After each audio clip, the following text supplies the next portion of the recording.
अस्सलाम वालेकुम नाजरीन, आप देख रहे हैं विजन पॉइंट और मैं हूं एमन महबूब। नाजरीन, आज मैं आपको वो कहानी सुनाने जा रही हूं जो ना कि भारतीय मीडिया बताएगा, ना ही वो बीमार प्रोपेगेंडा जो भारत के एंकर्स रोजाना टूथपेस्ट की तरह निचोड़ते हैं। ये है मई 2025 की जंग और इसमें भारत ने सिर्फ एक चीज़ सीखी, पाकिस्तान को छेड़ने की कीमत बहुत ज़्यादा होती है। नाजरीन, ये वो 4 दिन थे जिनमें पाकिस्तान ने दुश्मन को सिर्फ शिकस्त नहीं दी बल्कि इसे दुनिया भर में एक मजाक बना दिया। और हंसी की बात यह है कि इसका एतराफ़ अब अमरीकी कांग्रेस ने भी कर दिया है। जी हाँ नाजरीन, अब कोई ये नहीं कह सकता कि हम बात बढ़ा चढ़ा कर रहे हैं। नाजरीन, ये हकीकत है जिसके आगे भारत की सीना कोबी भी कम पड़ गई है। गलती भारत की और सज़ा उसकी अपनी किस्मत के हाथों। भारतीय हुकूमत ने सोचा कि शायद पाकिस्तान पिछले सालों वाला पाकिस्तान है। नहीं भाई, अब ये वो पाकिस्तान नहीं है। अब ये वो पाकिस्तान है जो टेक्नोलॉजी, जहानत और हिकमत अमली में कई कदम आगे है। भारत ने कार्रवाइयों के जरिए सरहदी माहौल ख़राब किया, मगर पाकिस्तान ने पहले ही दिन समझ लिया कि असल खेल क्या है और फिर वो हुआ जो होना था। 4 दिन का ऑपरेशन, लेकिन तबाही भारत की पूरी सियासत पर। अमेरिकी कांग्रेस की रिपोर्ट ने जो कुछ लिखा वो भारत के लिए सिर्फ रिपोर्ट नहीं बल्कि एक थप्पड़ थी। रिपोर्ट कहती है कि पाकिस्तान ने 4 दिन में हर शोबे में भारत को पीछे धकेल दिया। नाजरीन, आप सोच सकते हैं, अमेरिका जिसे भारत हमेशा अपना स्ट्रैटेजिक पार्टनर कहता था, वही अमेरिका कह रहा है कि पाकिस्तान ने भारत को टेक्नोलॉजी और परफॉर्मेंस दोनों में ओवर परफॉर्म किया है। बस यहाँ भारत का मरहम पट्टी खत्म हो गया है व्यूअर्स, और अब आते हैं असल चुटकुले पर। भारत के ख्वाबों का राजा राफेल पाकिस्तान के सामने आते ही फेल हो गया। क्यों?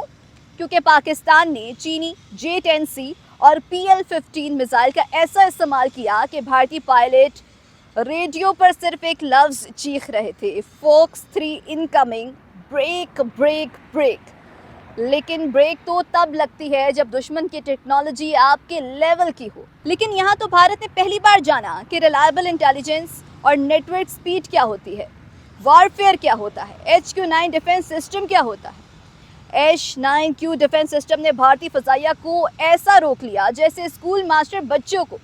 भारत ने जितने ड्रोन और मिसाइल भेजे, HQ-9 ने सबको हवा में उड़ा दिया। भारतीय हुकूमत ने राफेल पर इतना शोर मचाया था कि जैसे कि जहाज नहीं, भारत का सुपर हीरो है।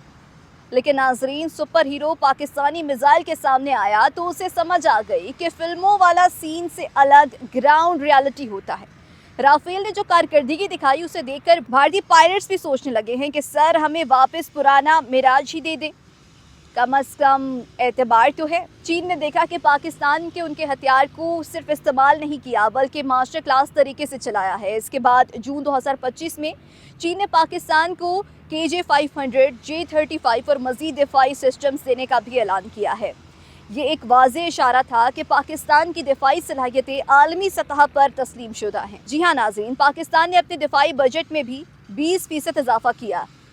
इसके बावजूद मुल्क की मजमूई बजट कम था। दिफाई अखराजात 9 अरब डॉलर तक पहुंच गए और ये फैसला सिर्फ स्ट्रैटेजिक ज़रूरत के तहत लिया गया। ये वही कदम था जिसने दुश्मन को एहसास दिला दिया कि पाकिस्तान हर लम्हे दिफा के लिए हर वक्त तैयार है। पाकिस्तान ने अपनी फ़ज़ाई हदूद बंद करके भारत की कमज़ोरियाँ बेनकाब की। भारतीय एविएशन को तवील और मुश्किल रास्ते इख्तियार करने पड़े, अखराजात बढ़ गए और हुकूमत की पॉलिसीज़ की खामियां सामने आ गई। आपको बताएं कि एयर इंडिया को इस पाबंदी से 4000 करोड़ रुपए का नुकसान हुआ। भारतीय मीडिया ने भी इस माली बहरान का एतराफ़ कर लिया है। ये सिर्फ नुकसान नहीं है बल्कि भारत की फ़ज़ाई कमज़ोरियों का एक वाज़ेह सबूत है। नाज़रीन, ऑपरेशन सिंदूर के नताइज ने भी भारतीय फ़ज़ाइया की नाकामी को अया कर दिया है।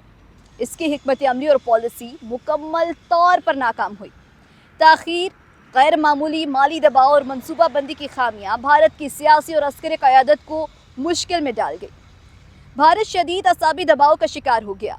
मुतादिद महाज़ों पर नाकामी, माली बहरान और अंदरूनी तज़ादात ने भारतीय हुकूमत को दिफाई और माशी मैदान में कमज़ोर पोजीशन पर ला खड़ा कर दिया। ये वही भारतीय हुकूमत है जो हमेशा अपने आप को ताकतवर जाहिर करती रही, लेकिन हकीकत में वो नाकामियों का सामना कर रही है। पाकिस्तान ने इस जंग में जो हिकमत अमली अपनाई वो सिर्फ टेक्नोलॉजी पर मबनी नहीं थी बल्कि जहानत और मनसूबाबंदी पर भी मुश्तमिल थी।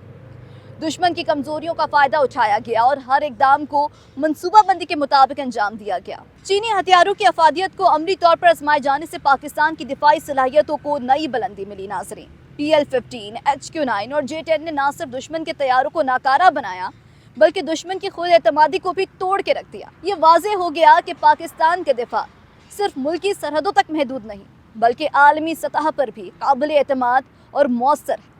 दुश्मन के पास जो भी जदीद टेक्नोलॉजी थी वो पाकिस्तानी हिकमत अमली और जदीद असलहे के सामने कुछ भी ना कर सकी। पाकिस्तान की कामयाबी का सबसे बड़ा सबक ये है कि तैयारी, हिकमत अमली और जदीद टेक्नोलॉजी दुश्मन के लिए सबसे बड़ा खौफ बन सकती है।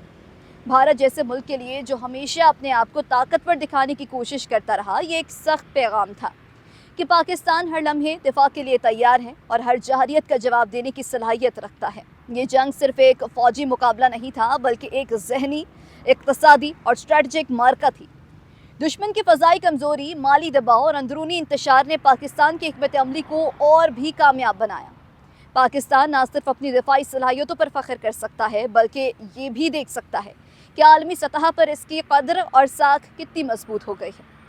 दुश्मन के हर इकदाम का जवाब देने की ताकत, हर महाज पर हिकमत अमली और जदीद टेक्नोलॉजी का इम्तजाज, यही है वो चीज़ जो पाकिस्तान को नाकाबिल तस्खीर बनाती है।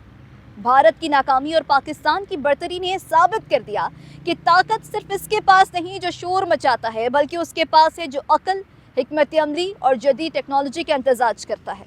नाजरीन, ये वक्त है कि हम अपनी कामयाबियों पर फ़ख्र करें और दुनिया को दिखाएं कि पाकिस्तान हर महाज पर मजबूत, तैयार और नाकाबिल शिकस्त है। दुश्मन के ख्वाब सिर्फ ख्वाब ही रहेंगे और हकीकत में हर इक़दाम पर पाकिस्तान की हिकमत अमली और जदीद दिफाई सलाहियत गालिब आएगी। ये थी मई 2025 की जंग की मुकम्मल हकीकत, जिसमें पाकिस्तान ने न सिर्फ भारत को हराया बल्कि आलमी सतह पर अपनी दिफाई काबिलियत को भी साबित किया। नाजरीन, आप ये याद रखें कि ये सिर्फ तारीख़ी दिन नहीं थे, ये वो दिन थे जब दुनिया ने देखा कि पाकिस्तान किसी भी जारहियत का जवाब देने के लिए हर लम्हा तैयार है।